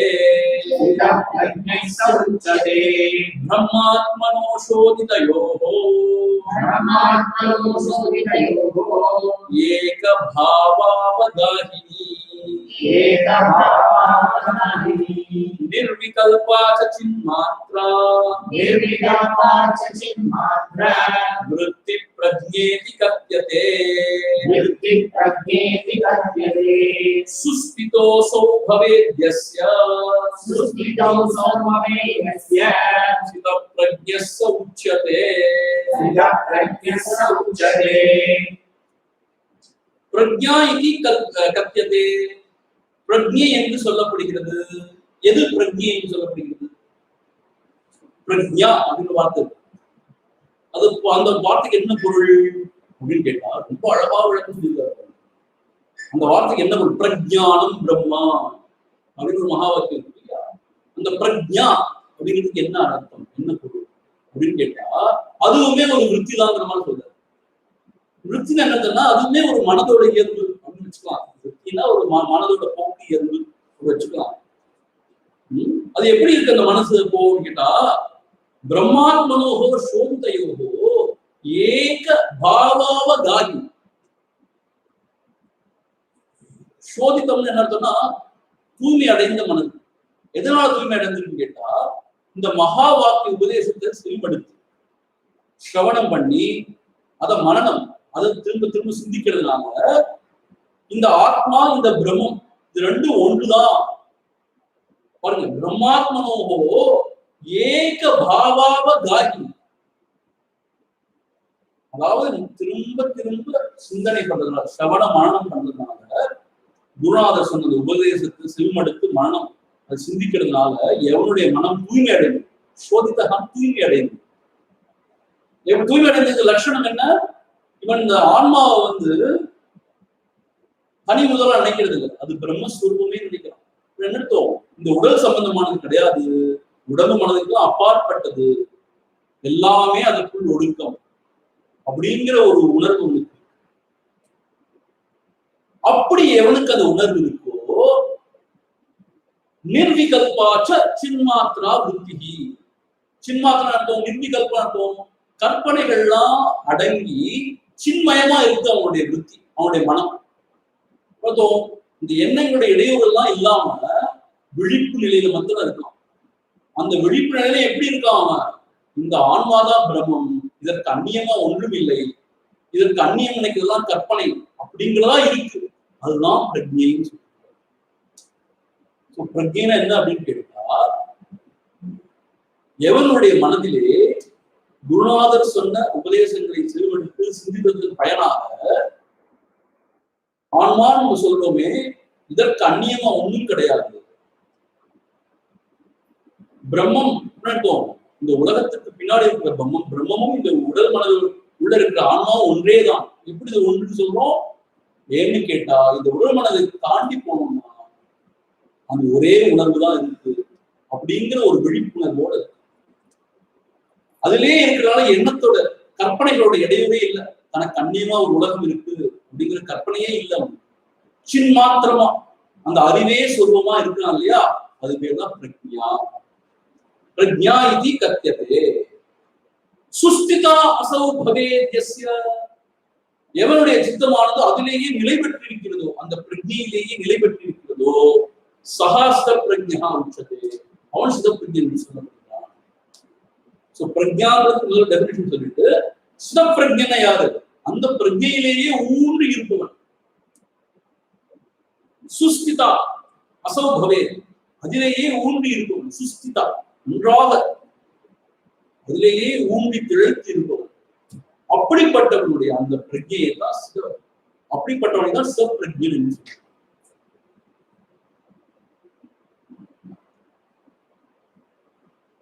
ஆக அவனுடைய மனதுல பேதங்கள் கிடையாது. நான் வேற, இந்த உலகம் வேற, பரமாத்மா வேறங்கிற பேதம் கிடையாது. அந்த வேத சாஸ்திரங்கள் எல்லாம் செவிமடுத்ததுனால, தத்துவமசிங்கிற உபதேச செவிமடுத்ததுனால அகம் பிரம்மாஸ்மிங்கிற ஒரு விழிப்புணர்வு இருக்கு.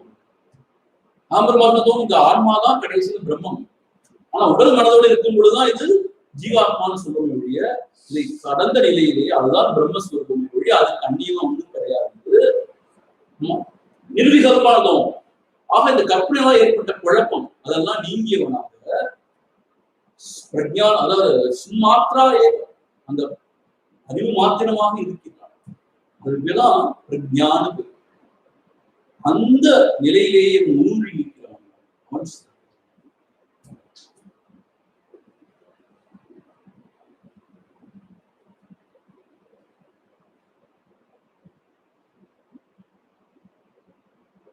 இந்த பிரஜாங்கிறது இருக்கலாம், ஆனா சுத்த பிரஜாங்கிறது ரொம்ப ரேர். சுத்த பிரஜங்கிறது ரொம்ப ரேர். அதிலேயே மூழ்கி அதுவாகவே இருக்கணும் சதா. இந்த சாதனை எப்போ ரொம்ப ரியலி சேலஞ்சிங் ஆயிடுன்னு கேட்டா, இதுக்குதான் சேலஞ்சிங் ஆயிடுது. சிவப்பிரஜனா இருக்குதான் பெரிய சேலஞ்ச். எப்பொழுதுமே அதே நிலையிலேயே ஊங்கி இருக்கிறார். அதுக்குதான் வாழ்க்கை முறை முற்று முழுதுமாக மாற்றிக்கொள்ளது. இல்லாட்டி அப்படி இருக்க முடியாது. அவனுடைய உணவு பழக்க வழக்கங்கள், உறக்கம், அவனுடைய பிரவருத்தி, அவனுடைய உலக என்ன சொல்றது விவகாரங்கள், இதெல்லாம் அவன் சரியா பேலன்ஸ் பண்ணாதான் சிவப்பிரஜங்கிறது எல்லாமே அடைய முடியும். கொஞ்சம் ரொம்ப நுழைவதற்கு அறிவு இருந்து ஏதோ கொஞ்ச நேரம் உட்கார்ந்து அமைதியை தியானம் பண்ணி ஒரு சமயத்துல அவனுக்கு அந்த பிரஜையை பற்றி விழிப்புணர்வு ஏற்படலாம். ஆனா சிவப்பிரஜனா இருக்கும்னு சொன்னா அதற்கான ஒரு முழு முயற்சியில் ஈடுபடணும். சாதாரண விஷயம் இருக்காது. அதுலேயே ஊன்றி இருக்குன்னு சொன்னா அது வேற விஷயம். அது சும்மா மேம்போக்கா இருக்கிறவங்களால முடியாது. அதான் ஒரு டிவோட்டி சொல்லுவார், பகவான் பெரிய டிவோட்டி, இட்ஸ் ஹார்ட் ஒர்க் அப்படின்னு. ஒரே வார்த்தை it's hard work. You have to really consciously put efforts towards that. அது ஒரு பெரும் முயற்சி ஆக்சுவலி. ஏன்னா சதாசரகாலம் கவனத்தோட இருக்கணும்னா எவ்வளவு முயற்சி. சதா சர்வகாலமும் கவனத்தோட இருக்கிறது பெரிய முயற்சி. இப்ப நமக்கு கவனம் செதறி போறது ரொம்ப சாதாரணமாயிடுச்சு, சம்பந்தமாயிடுச்சு.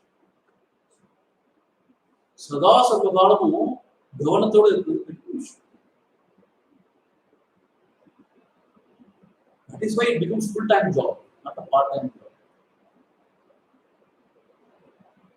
ஆனா இத அப்படியே கொஞ்சமா அதுலயே லைக்க இது கஷ்டம் கிடையாது. ஆனா கவனத்தை வச்சிருக்கிறதுக்கு ஒரு வைராக்கியம் வேண்டியிருக்கு. உலக விஷயங்கள்ல வைராக்கியம் வேண்டியது, அதுக்கு ஒரு டிட்டர்மினேஷன், ஒரு உறுதி வேண்டியது, அதுக்கு இந்த மோட்சத்தின் மேல உள்ள இச்சா முமுட்சுத்துவம் வேண்டியிருக்கு. அதெல்லாம் இருந்தாலும் அதுலயே மூழ்கி இருக்கக்கூடிய தகைமை வந்து இல்ல. சும்மா எவ்வளவு வேணா படிக்கலாம், எவ்வளவு வேணா பிரச்சாரம் பண்ணலாம், எவ்வளவு வேணா பேசலாம், புத்தகம் எல்லாம் எழுதலாம், இன்னும் யூடியூப்ல எவ்வளோ வீடியோ எல்லாம் போடலாம், அதுல அர்த்தமே இல்லை. ஒரு அளவுக்கு மேல அதுக்கு அர்த்தம் கிடையாது. ஆனா அதுலயே மூழ்கி திளைத்து இருப்பது பெரிய காரணம். அப்பதான் விடுதலை. ஏன் விடுதலைன்னா அந்த வாசனை அழிஞ்சு போய் அகம்பாவம் எழவே இல்லாத நிலைக்கு அப்பதான் அடைய முடியும். அகம் மீண்டு எழவே கூடாது. அந்த நிலையில இருக்கிற சகஜ ஸ்திதிங்கிற அந்த ஸ்திதிக்கு போறதுதான் பெரிய விஷயம். அப்படி இருக்கிறவன் தான் சிவப்பிரஜை. சோ போன செய்யுள் என்ன சொல்றார்? பிரம்மண்யேவ விலீனாத்மா, இவனுடைய மனமானது பிரம்மத்திலேயே லைத்திருக்கிறதோ. அப்புறம் நிர்விகாரா, சுகதுக்க நிகழ்ச்சியில அவன் வந்து கலங்குறது இல்லை. நிர்விகாரா, விகாரம் அடையிறது இல்லை. நிஷ்கிரியா, தன்னுடைய ஏதோ ஒரு காமனாக்களை பூர்த்தி செய்ய வேண்டும் என்று அவன் செயல்படுறது இல்லை. நிஷ்கிரியா. சுதானந்தம் அஸ்ருதே, எப்பொழுதும் ஆனந்த சுரூபியாக இருக்கும். அப்படிப்பட்ட எதியை தான் சிவப்பிரஜ்ஞன்னு சொல்றோம்னு சொல்லிட்டார். சொல்லிட்டு இங்க என்ன சொல்றார்? பிரஜான்னு சொன்னா இந்த ஜீவன், இந்த ஆத்மாதான் பிரம்மஸ்வரூபம்ன்ற அந்த ஒரு உறுதி. அது குருவினுடைய சாஸ்திரத்தினுடைய மகாவாக்கிய உபதேசத்தை கேட்டு அதை சிந்திச்சு பாருங்க என்ன சொல்றாரு? ஏக பாவாவ காயி, அந்த ஏக பாவம், ஆத்மாவும் பிரம்மமும் ஒண்ணுதாங்கிற அந்த ஒரு உறுதி, ஏக பாவாவ காயி, அப்படிப்பட்ட ஒரு ஆற்றல் பெருக்கம் உள்ளத்தில் ஏற்பட முடியும். அதனால நிர்விகல்பா, கற்பனைகளை கடந்தவனாக, அற்றவனாக, சின்மாத்ரா, அந்த அறிவே சொருவமாக, விருத்திகி பிரஜ்ஞேதிகத்தை, மனநிலை இருக்கும்போது, மனம் தூய்மையாக இருக்கும் பொழுது அதுக்கு பேரு பிரஜ்ஞைன்னு பேரு. அந்த மனதே தான் பிரஜ்ஞம்னு சொல்ற, பிரஜ்ஞான்னு சொல்ற. அப்படி அதிலேயே சுஸ்திதாசௌ பவேத்யஸ சித பிரஜ்ஞஸ உச்சதே, அதிலேயே எவன் திளைத்திருக்கிறான்.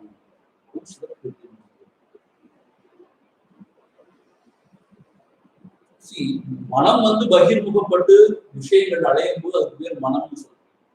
அதே மனம் அகமுகப்பட்டு இந்த ஸ்வரூபத்தை ஒடுங்கும் போது அதையே தான் சச்சிதானந்த ஸ்வரூபம்.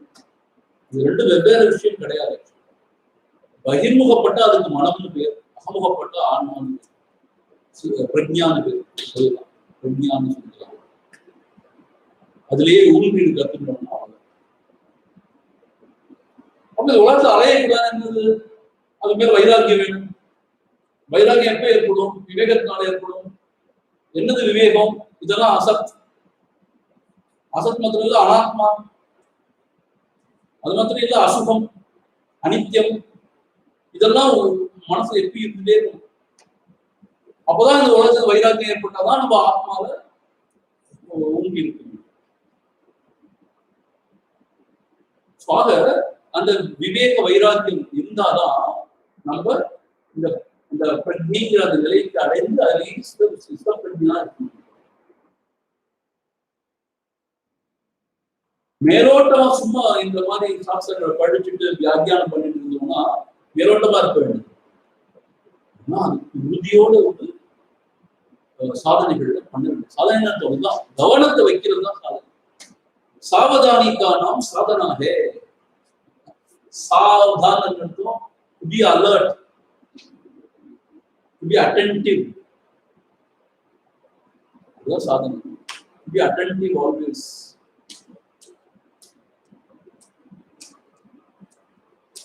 ஆனா வாசனாதிகள் நேர்மா நம்ம என்ன செய்யும்? அட்டென்ஷனே இல்லாம பண்ணிடுவோம். என்ன செய்யும்? ஆத்மா அட்டென்ஷன் கொடுக்கறதுக்கு பதிலா உலகத்து மேலே அட்டென்ஷனை கொடுக்கறதுக்கு நம்ம தள்ளிட்டே இருக்கு இந்த வாசனை. அதுதான் பெரிய சேலஞ்ச். இப்போ ஏதோ ஒரு காரணத்தினால அதை விட்டுட்டு திரும்ப திரும்ப உள்ள உட்கார முயற்சி. இதுதான் ஸ்ட்ரகிள். இந்த முயற்சியே செய்யாதவனுக்கு, வாசனா வழியிலேயே போயிட்டே இருக்கிறவனுக்கு பிரயோஜனமே இல்லை. இந்த சாஸ்திரம் பிரயோஜனம் இல்லை. அவனுக்கு எந்த விதமான பயனும் கிடையாது இந்த சாஸ்திரத்தினால. சிதப்பிரஜை என்று புரியும். यस्य स्थिता भवेत् प्रज्ञा यस्यानन्दो निरन्तरः प्रपञ्चो विस्मृतप्रायः सजीवन्मुक्त इष्यते यस्य स्थिता भवेत् प्रज्ञा यस्यानन्दो निरन्तरः प्रपञ्चो विस्मृतप्रायः सजीवन्मुक्त इष्यते. जीवन मुक्तना याद கேட்டா यस्य स्थिता भवेत् प्रज्ञा எவனுடைய அந்த பிரஜ்ஞா ஸ்திரமா இருக்கு. ஸ்திதா ரொம்ப நிலை பெற்று இருக்கிறது. அர்த்தம் அவனுடைய அறிவு நிலை பெற்றதாக இருக்கிறது. என்ன அறிவு? ஆன்மாதான் சத்தியம், ஆன்மாவுக்கு அந்நியமான உலகம் எல்லாம் நித்தியம் அப்படிங்கிற அந்த உணர்வு அவனுக்கு நிலை பெற்று. அது மாத்திரம் இல்ல, எஸ்ய ஆனந்தோ நிரந்தரா, எவனுடைய ஆனந்தம் இடைவெளி இல்லாமல் எப்பொழுதும் ஒரே படித்தான் இருக்கிறது. நிரந்தரா கொஞ்ச நேரம் ஆனந்தமா தான் இருக்கு, அப்புறம் I got depressed, I got suppressed. அப்படி இல்லாம எப்பொழுதுமே அந்த ஆனந்தத்தை அனுபவிச்சு கொண்டிருக்கான்னா அவன் ஜீவன். பிரபஞ்சோ விஸ்மிருத பிராயம். பிரபஞ்சம் என்ன? அந்த 5 பஞ்சபூதங்களால் ஆனது பிரபஞ்சம். விஸ்மிருத பிராயம் அர்த்தம் அவனுக்கு ஞாபகத்திலே வரமாட்டேங்குது அப்படின்னு அர்த்தம். அதை மறந்தவனாக இருக்கிறானோ அவன் தான் ஜீவன். பிரபஞ்சத்தை மறந்தவனாக இருக்கிறான் அர்த்தம் கேட்டா அவனுடைய சிந்தியில பிரபஞ்சத்துக்கு பெரிய விஷயம் கிடையாது. குருதேவர் எப்படி சொல்லுவார், ஆழ்கடல்ல இருக்கிற அமைதி மாதிரி அவனுடைய மனம் இருக்கு. அந்த கடல் ஓரத்துல எழுகிற அலை மாதிரி இந்த விவகாரம் சும்மா அது ஒரு பெரிய விஷயம் கிடையாது. இப்ப நமக்கு எப்படி அந்த விவகாரம் தான் எல்லாம் டூ மச் ஃபார் அஸ். அவனுக்கு ஜஸ்ட் ஒண்ணு விஸ்மிருத பிராயம் அளவு. விஸ்மிருதாயம் மறந்து போயிட்டாங்க இந்த உலகத்தை. அவன் தான் ஜீவன். ஆக எப்பொழுதும் அவன் ஆனந்தமாக இருக்கிறான். இடைவிடாமல் நிரந்தரமாக இருக்கும். இடைவிடாமல் அன்ரோக்கன்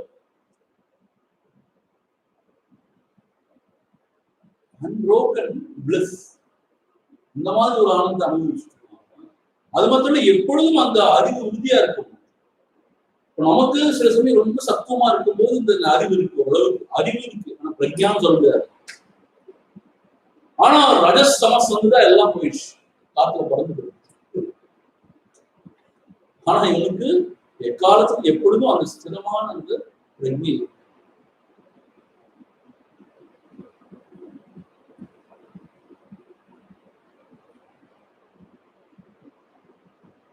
முத்திரை இல்ல.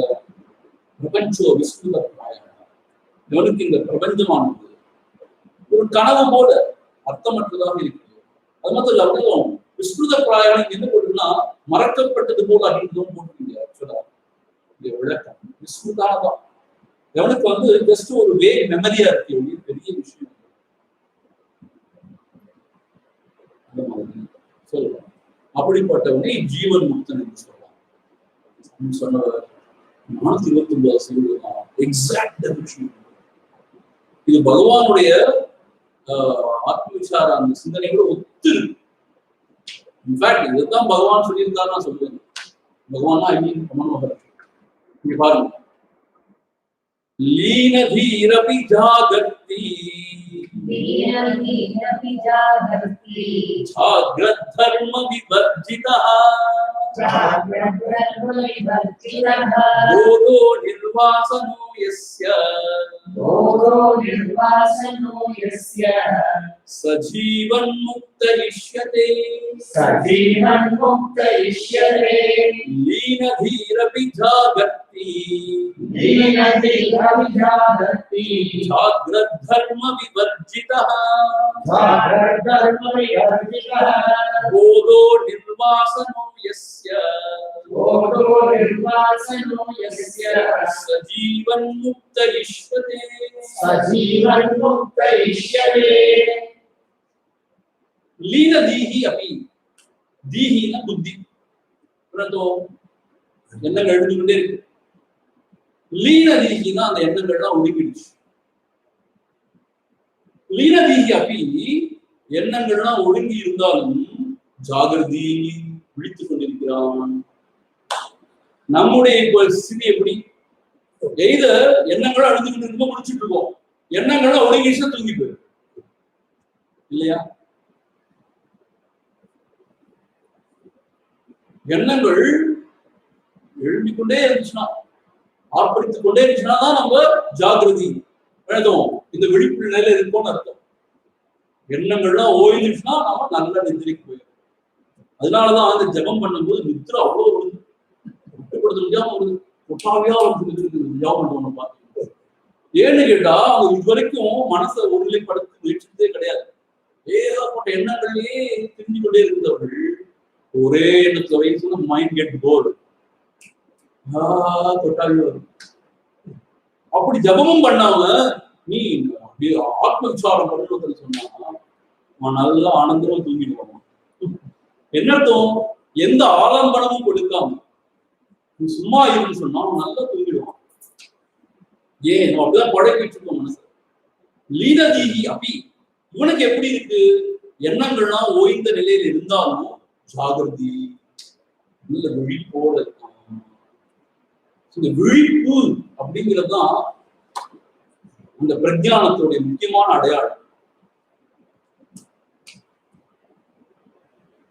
சமாதியில நல்ல ஒரு விழிப்பு நிலை அங்க வந்து எந்த மறதிக்கோ இல்லை எந்த மயக்கத்துக்கோ எந்த எதுக்குமே இடம் கிடையாது அப்படிப்பட்ட மனம் தூய்மை அடைந்த மனம் அப்படிப்பட்ட ஒரு நிலை அற்புதமான நிலை லீன தீகி அப்படி ஜாகிரதி ஜாகிரத் தர்ம விவர்ஜிதா ஆனா அங்க அவனுக்கு ஜாகிரத் தர்மம் எதுவுமே கிடையாது இப்போ ஜாகிரத் தர்மம் எழுதும் இந்த விழிப்பு நிலையில நம்மளுடைய தர்மம் என்ன பல வகையான நானாவிதமான தோற்றங்களை பார்க்கிறோம் வேதங்களை காண்கிறோம் இதுக்கு பேர் விக்ஷேபம்னு பேர் இல்லையா ஆனா இந்த ஜாகிரத் தர்ம விவர்ஜிதா அவன் விழித்துக் கொண்டிருந்தாலும் இந்த ஜாகிரத் தர்மத்துக்கே உரிய இந்த வேதங்கள் எதுவுமே அவனுக்கு அனுபவத்தில் இல்லை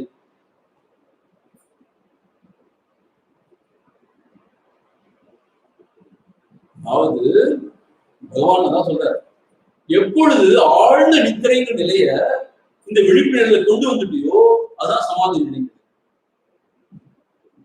ஆழ்ந்த நித்திரை என்ன ஆகுது எந்த பேதமும் கிடையாது எந்த சரணம் சஞ்சலமும் கிடையாது ஆனா அங்க விழிப்புங்கிறது இல்ல தூங்கிடும் நித்திரை இந்த விழிப்பு நிலையில விழிப்புன்னு இருக்கு ஆனா ஏகப்பட்ட விக்ஷேபங்கள் இருக்கு மனக்குழப்பங்கள் இருக்கு வேதங்கள் இதெல்லாம் அனுபவங்களா வந்து இப்போ என்ன செய்யணும் ஜாகிரத்துல உள்ள அந்த விழிப்பு நிலையும் ஆழ்ந்த நித்திரையில அந்த வேதமற்ற நிலையும் ஒரே சமயத்தில் கொண்டு வந்து அது புரியுது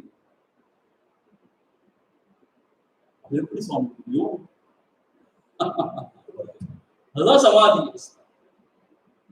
சுவாமி இப்ப நமக்கு கன்ஃபியூஷன் இருக்கக்கூடாது சமாதினா என்னன்னு சொல்லுது சமாதியில விழிப்பு நிலைக்கு பஞ்சமே கிடையாது நல்ல விழிப்போட இருக்கணும் we are aware there is no dearth in awareness எந்த விதமான மயக்கமும் கிடையாது நல்ல விழிப்பு அதான் நல்லது தீர்க்கமான விழிப்பு அப்படி ஒரு விழிப்பு ஆனா அந்த விழிப்பு நிலைக்கே உரிய சஞ்சலமோ சரணமோ வேதமோ இது அதுங்கிற ஒரு உணர்வோ எதுவுமே இல்லாம அப்படி எவனுக்கு இருக்கோ அவன் தான் ஜீவன் அருமையான அது மட்டும் இல்ல போதோ நிர்வாசனா எஸ்ய ச ஜீவன் முக்தி எவனுடைய போதகா ஞானத்துல அறிவுல நிர்வாசனா எந்த வாசனை கலப்பும் இல்லையோ என்ன அர்த்தம் இந்த உலகத்துல அவன் சஞ்சாரம் பண்ணிட்டு இருக்கும் பொழுது எந்த விஷயங்களும் அவனை வந்து சலனப்படுத்த மாட்டேங்குது பாசிட்டிவாவும் நெகட்டிவாவும் அதான் நிர்வாசனை ஆயிடுச்சு இப்ப நமக்கு என்ன ஆகுது எல்லா பொருளும் நமக்கு ஏதோ ஒரு வகையான ஒரு ஒரு சஞ்சலத்தை உண்டு பண்ணிட்டே இருக்கு. அவன் எல்லா துள்ளியும் போய் வரான், ஆனா அவனுக்கு எந்த சஞ்சலமும் இல்லை. நிர்வாசனா போதகா எஸ்ய, எவனுடைய அந்த அருகிலே வாசனை கலப்படவே இல்லையோ அவன் ஜீவன்.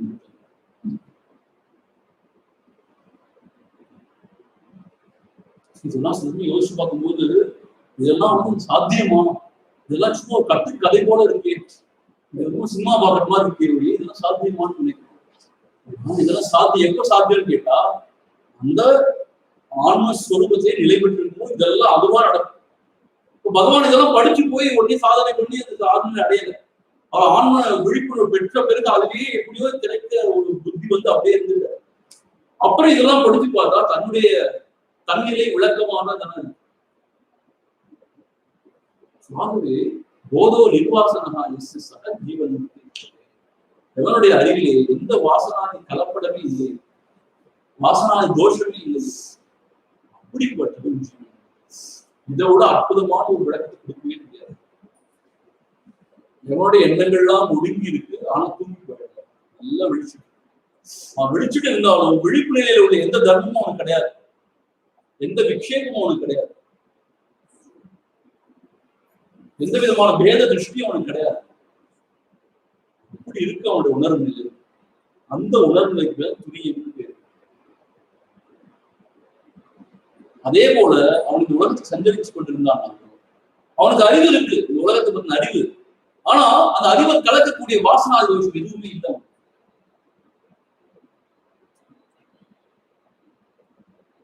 அப்படிப்பட்ட ஒரு நிலையில இருக்கான். அப்படிப்பட்ட நிலை எல்லாம் இருக்கான். அவனே ஜீவன்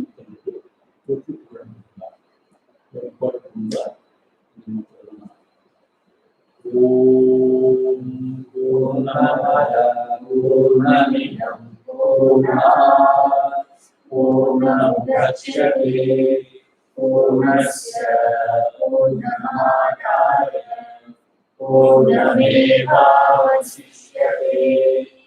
ஓம் சாந்தி சாந்தி சாந்தி. ஹரி ஓம். ஸ்ரீ குருப்யோ நமः. ஹரி ஓம்.